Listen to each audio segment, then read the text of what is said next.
FIM FM. Mirador, c'est Barban. Les antivaleurs sous les fourches codines de nos chroniqueurs. Bien, on s'intéresse à présent donc à Guinée Games. Guinée Games donc qui se fait la voix. Oui, mais franchement, doyen, si tu permets, je contrôle le temps. Dans un communiqué en date du 14 juin, le ministre secrétaire général de la présidence, colonel Amara, a demandé aux acteurs impliqués dans la commercialisation en réseau physique des jeux du hasard en Guinée de transférer toutes leurs activités à la Lonagui au plus tard le 13 août 2022. Est-ce que Guinée Games se sent concerné, visé par cette injonction? C'est non écrit, en tout cas, la direction de cette société dans un communiqué qui a été disséminé dans la presse hier. On en parle avec vous, Talib Bari. Vous avez ce communiqué, on va essayer de le fact-checker très rapidement. Oui, ce communiqué de la direction de Guinée Games. De la direction de Guinée Games vient donc pas peut-être en réponse directe, mais par son libellé, il tient, en fait, Guinée Games tient à rassurer ses partenaires, les parieurs, mais aussi les employés. Parce que lorsqu'on dit que de but en blanc, les activités d'une société comme Guinée Games, qui a des milliers de travailleurs disséminés à travers le pays, que les activités donc des sociétés de jeux de paris vont être transférées à la Lonagui, il y a des inquiétudes. Donc Guinée Games commence par rappeler que par l'article 3, point 1 de l'avenant du 20 avril 2011, signé entre Guinée Games et la Lonagui. L'article 3. Hein. L'article 3. Bien. Voilà. Donc de l'avenant du 20 avril 2011, signé entre la société Guinée Games et la Lonagui. Donc à travers cet article, le contrat de concession se trouve, donc de Guinée Games, se trouve de fait renouvelé pour une période de 10 ans par le principe de la tacite reconduction, puisque aucune notification, on l'avait dit par le passé, de dénonciation n'a été adressée à la société avant la date du renouvellement prévu le 20 avril 2021.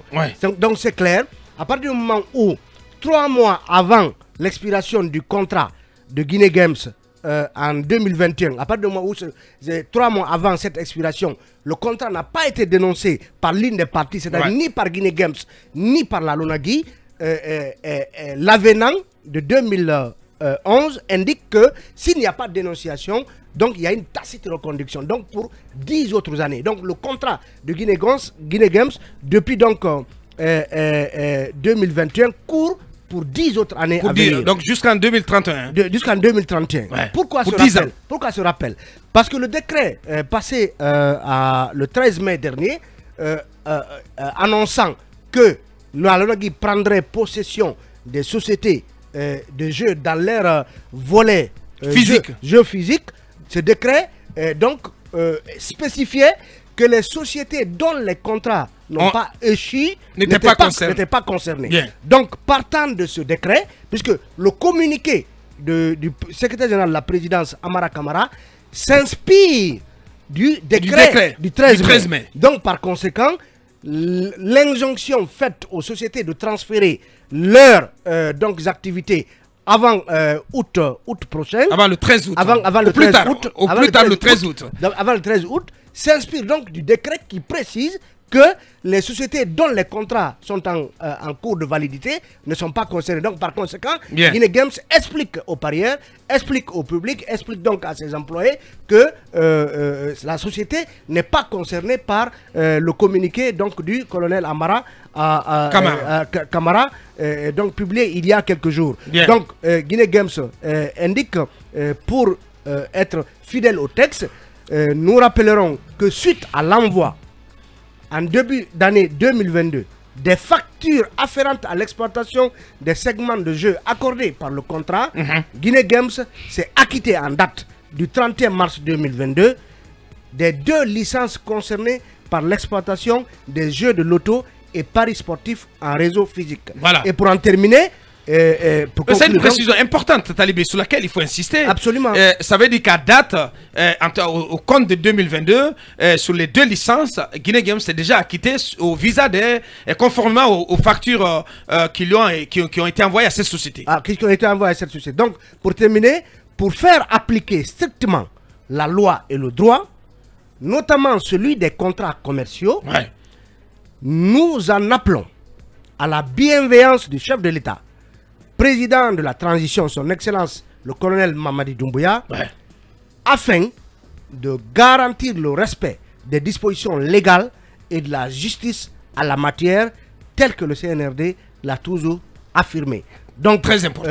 À date, Guinée Games ne se sent pas concerné par le communiqué du colonel Mamadi Doumbouya et en appelle donc au président de la transition parce qu'on a l'impression qu'il y a des choses, parce qu'on s'est posé des questions par rapport aux enjeux et aux dessous justement de cette décision du colonel Amara. Le CNRD à travers vise le CNRD. Cette décision voilà, qui pose problème. Vous savez, ça réveille des souvenirs douloureux de la fin de règne d'Alpha Condé. Vous vous rappelez que Guinée Games s'est retrouvé aussi dans la ligne de mire de la LONAGI, qui accusait Guinée Games de tous les péchés capitaux d'Israël sans jamais en apporter la moindre preuve.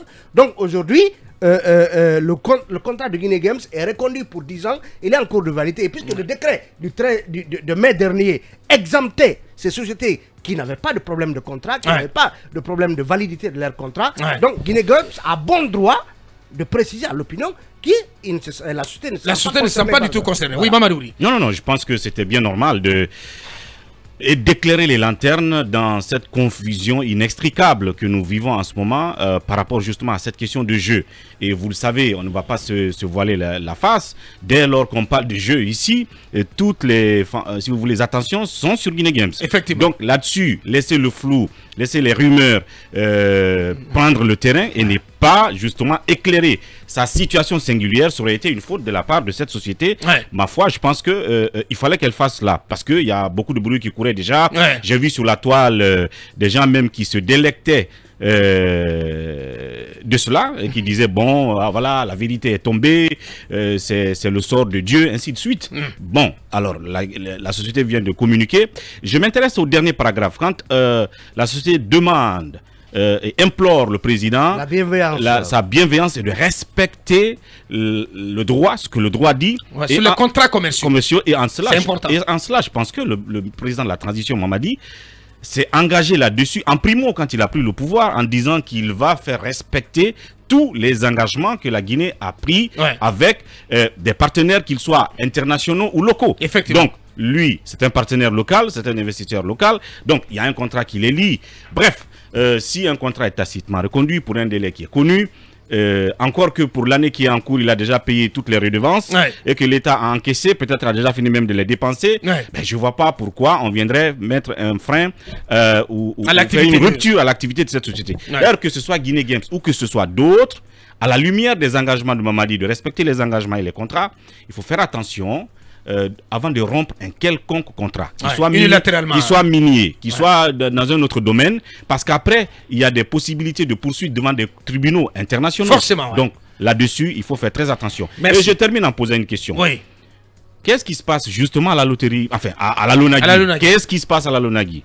Quel agenda il y a à cette LONAGI? Est-ce qu'on veut parer au plus pressé? Est-ce qu'on veut faire miroiter à la junte? Bon, comme vous risquez de prendre des sanctions, y compris financières, on va peut-être manquer d'argent ou on n'en a pas parce qu'on a menti en disant que les caisses débordent d'argent.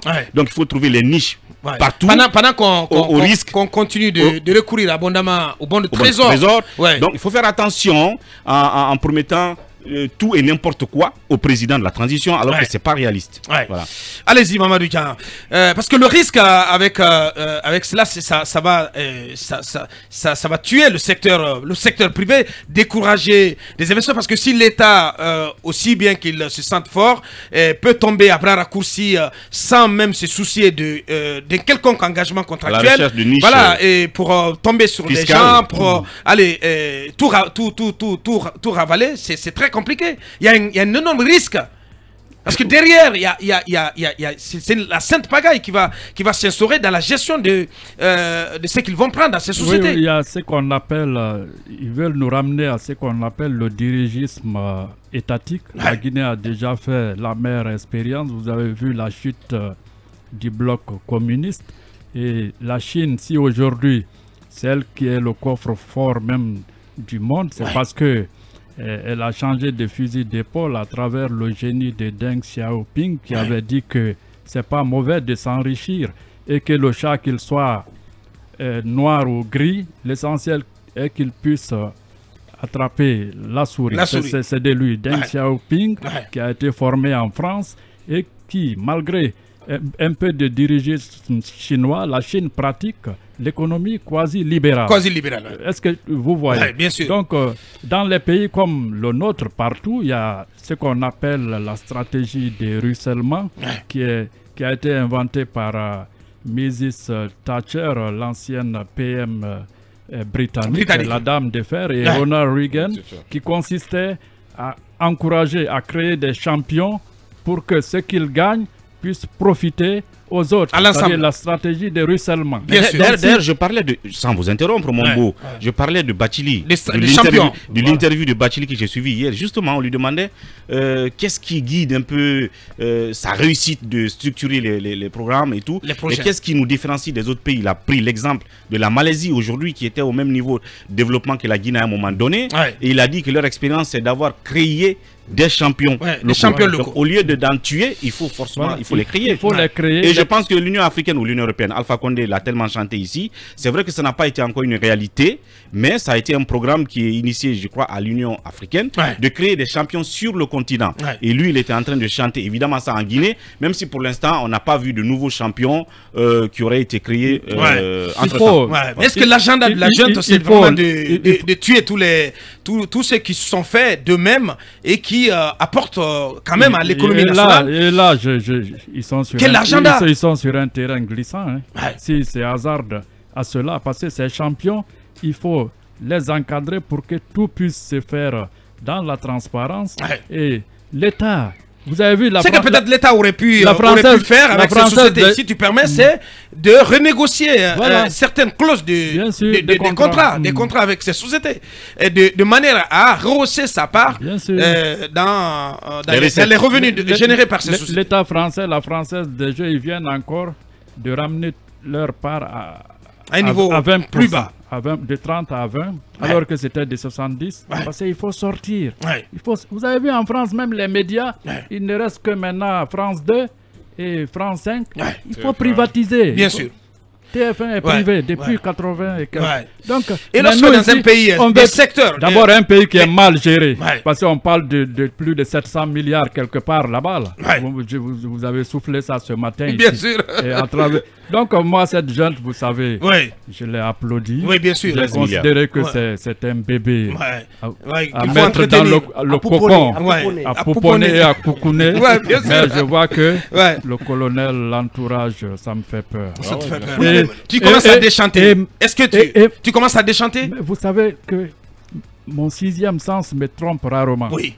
En 2010, vous savez, avec Alpha, là, on avait dit qu'il y aura transition. Est-ce que vous voyez? Le vendredi 3, avant le putsch, vous m'aviez dit que tu as une cible. Un va tomber. Le dimanche, il y a eu putsch. Voilà. Donc, bien. Il faut faire attention. Je souhaiterais que ces gens réussissent, mais il faut qu'ils fassent attention. Il faut qu'ils fassent attention. Et peut-être à Bouakar, il faut quand même s'interroger sur ce qu'on appelle l'entourage du colonel aujourd'hui. Parce qu'il y a beaucoup d'odeur d'affairisme.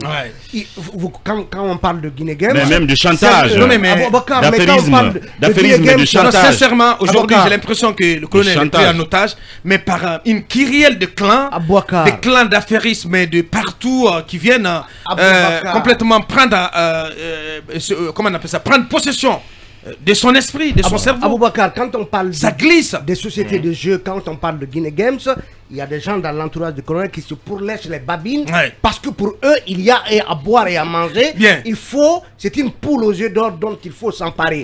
Ce sont des privés qui ont réfléchi, qui ont créé, qui ont fait réussir des entreprises comme ça. On ne peut pas... Parce que on a fait une révolution de palais au bout du canon. On ne peut pas s'arroger le droit de venir s'emparer de ce que des citoyens, des gens ont bâti depuis des années. Et Guinée Games, c'est combien, ou bien ces sociétés de téléphonie, de jeux, c'est combien de milliers d'emplois dans ce pays? Il y a des gens aujourd'hui, ils s'en foutent pas mal, même d'un salaire de fonctionnaire.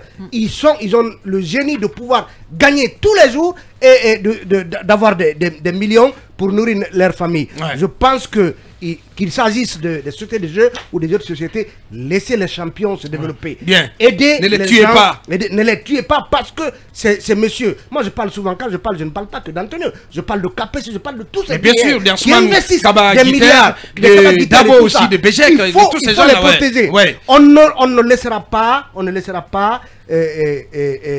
tout cas, des gens assoiffés d'argent qui n'ont jamais rien créé venir se repasser sur ce que d'autres Guinéens ont créé et qui génèrent de l'argent au profit du peuple de Guinée et au profit de l'État. C'est ça. Mohamed Kaba. Non, mais écoutez, pour être très bref, Dieu est fâché contre la Guinée-Avocat, il faut le dire. Peut-être que je commence à vous donner raison. Non, mais Dieu est fâché. Aujourd'hui, le CNRD n'est pas ni les politiques, ni les entrepreneurs, ni les opérateurs économiques. Mais bon sang, ni personne. Ni personne. Non. Par rapport à la société Guinée Games, Dame Aminata Silla avait tenté à l'époque, mais elle s'est butée à un rocher de feu. Elle était obligée de faire demi-tour. Patatras, le CNRD vient, on reprend les mêmes phrases, on dit non, il faut essayer d'anéantir cette société. Vous savez, ne voyons pas la personne. Oui, parce qu'en réalité, Mohamed, la seule société, parce qu'on ne voilons pas la face, la seule société qui est dans le viseur, c'est Guinée Games. C'est Guinée Games, bien sûr. Et derrière Guinée Games, on voit l'identité d'une personne. Une personne aujourd'hui qu'il faut, à tort ou à raison, il faut abattre. Moi, j'ai envie de dire au CNRD, nous, on a dénoncé ici les nominations par procuration. Les nominations qui étaient monnayées. Comment dire, moyennant des espèces sonnantes et trébuchantes. Il y a d'autres qui ont payé $20 000, $10 000 pour avoir des postes. Quand on nous parle de cela, les marchés de gré à gré. On va revenir là-dessus. Les marchés de gré à gré qui sont en train d'être obtenus de part et d'autre. Doyen parlait de 700 milliards de francs guinéens quelque part. On va y revenir. Qu'on laisse un peu la Guinée Games souffler de l'oxygène. Parce que c'est le nombre d'emplois qui est derrière qui va prendre un coup. Et mon colonel, ceux qui sont en train de vous dire, non, il faut anéantir carrément Guinée Games, ne vous aiment pas du tout. Je suis d'accord lorsqu'on parle de la... Sekou Kondono parlait de la partie toxique du CNRD. Je commence à croire réellement à cette histoire. Parce qu'on n'est pas venu ici pour renfler les comptes qui se trouvent en Malaisie, qui se trouvent à Abidjan, qui se trouvent au Canada ou à Londres. Parce qu'on se croit dans ce pays. Voilà, c'est des affairistes qui sont là aujourd'hui. D'acheter à tour de bras des... Mais Assini en Côte d'Ivoire, allez-y demander. Bien partout. Assini, Abidjan, c'est connu de tous. Et mais nos cadres qui vont même pouper des maisons Assini en Côte d'Ivoire sont avec des jeunes banabana ivoiriens qui appellent la Guinée. Ah, mais j'étais avec l'un de vos cadres, il a payé 2 maisons. C'est comme ça, banalement, qu'on vend nos richesses à l'étranger. Moi, je demande simplement à la direction de Guinée Games. C'est une honte. C'est une honte totale. Que les avocats de Guinée Games parce que pratiquement les mêmes, moi ce que je constate, les mêmes pratiques. Les mêmes pratiques. Raison pour laquelle je disais souvent, pourquoi est-ce que le coup d'État était-il opportun? Vous avez dit que c'est salvateur, par droit, oui. Mais non, mais aujourd'hui, attendez Mohamed, qu'on soit clair, c'était une boutade. Même si à un moment donné, dans un contexte bien donné, on l'a dit ici, on a tous quand même salué, mais aujourd'hui, on se pose des questions, on doute par rapport à la conduite de la transition. Énormément de questions. On est en train de tuer l'élite. Et malheureusement, Aboubacar. Franchement, et on est obligé de faire ce constat à notre corps défendant. On n'avait pas du tout souhaité cela, mais ça tangue, ça bégaye. Je plains le colonel. Lorsque j'ai parlé de la Villa 5, ce jour-là, vous avez suivi ce que ça fait comme problème. Franchement, j'ai parlé de la Villa 5, ça crée sur tous les toits. J'avais raison à l'époque. Et les mêmes pratiques, le faisait de roi, existent aujourd'hui. Mais que fait dans ça? Puisque j'apprends qu'il est écouté. Oui, mais dans ça, il était récemment à Kindi à l'université. Il est dans les 100 jours. Il est dans les 100 jours, il faut savoir qu'il... Allez, on va donner la parole à... Mohamed, je te retire la parole maintenant. En fait, vous êtes 3 minutes. Prenons pour référence la première puissance économique mondiale, les États-Unis. Même si la Chine est là aux aguets. Mais aux États-Unis, la politique est que les agents économiques locaux sont extrêmement soutenus et supportés par l'État. Vous avez entendu même pendant Covid, là, le gouvernement a décaissé des grands fonds pour soutenir les activités des agents économiques locaux. Alors en Guinée, je pense que la gente sait bien là où elle veut aller, mais il serait bon aussi qu'elle nous écoute. Premièrement, on sait que la gente est en difficulté par rapport à l'exécution du budget qu'elle souhaite utiliser pour exécuter son programme. Ça, c'est clair. On sait qu'elle a des problèmes par rapport à la mobilisation de l'aide extérieure, c'est-à-dire le FINEX. Ça, c'est une autre réalité. Mais on sait aussi qu'elle tape sur tout ce qui bouge. Elle pense que, par exemple, qu'en neutralisant les opérateurs économiques locaux, elle aurait eu beaucoup d'argent. Erreur. Parce que de toutes les façons, ces opérateurs-là sont des grands employeurs. Ces opérateurs-là sont des grands pourvoyeurs de taxes et de revenus pour le trésor public. Ces opérateurs, et d'ailleurs, il est très difficile de constater que l'État opérationnalise réellement une structure comme Guinée Games, parce qu'on a la LONAGUI, on sait les détournements qui sont autour de la LONAGUI. Il y a eu le PMU, PMU version sans pile. En tout cas, la Cour des comptes, oui, la Cour des comptes nous a suffisamment documenté sur le fonctionnement intérieur de la LONAGUI. Maintenant, vouloir tout rassembler sous l'empire, sous la bannière de la LONAGUI, je n'en condamne pas, mais je ne vois pas une perspective de succès. Et puisque je n'ai pas le monopole de la projection, de la vérité, je pense qu'il faudra être très, si vous voulez, très prudent. Très prudent, ouais. Il faut plutôt approcher ces opérateurs économiques et puis rediscuter des termes.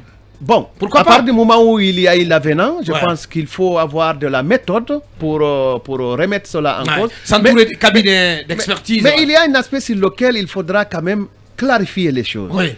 Les gens pensent qu'en retirant la Guinée Games, Antonio aura perdu toute sa fortune. Ça fait rire, quoi. Bien. Ça représente quoi dans son portefeuille? Bien. Très bonne question. Allez-y, Djamilatou, pour fermer ce sujet. Quand j'entends tout le monde parler de l'entourage, ça renvoie un peu à quand les gens étaient en colère avec cette histoire de recyclage. L'une des premières promesses de Mamadi Doumbouya, c'était qu'il n'y aurait pas de recyclage. On se rappelle de cette rencontre qu'il y a eu au palais avec les jeunes, et ça avait fait un gros tollé. Beaucoup de personnes étaient sceptiques. Beaucoup pensaient qu'il était impossible de mettre à l'écart toutes ces personnes qui ont travaillé autour d'Alpha Condé. Et là, on est en train de voir que même si c'est pas impossible, mais c'est très difficile de ne pas travailler avec ceux qui avaient déjà travaillé avec Alpha Condé. Il est en train d'être pris un peu en otage. Même si, je le dis très souvent, c'est pas un enfant, c'est quelqu'un qui a toutes ses facultés mentales. Réfléchit. Il a la possibilité de réfléchir et de savoir qui est bon, à quel endroit, qui peut faire telle chose. Les sociétés de loterie ou tout simplement le secteur privé, il emploie plus que l'État. Ce sont des milliers d'emplois qui sont menacés, qui sont en jeu.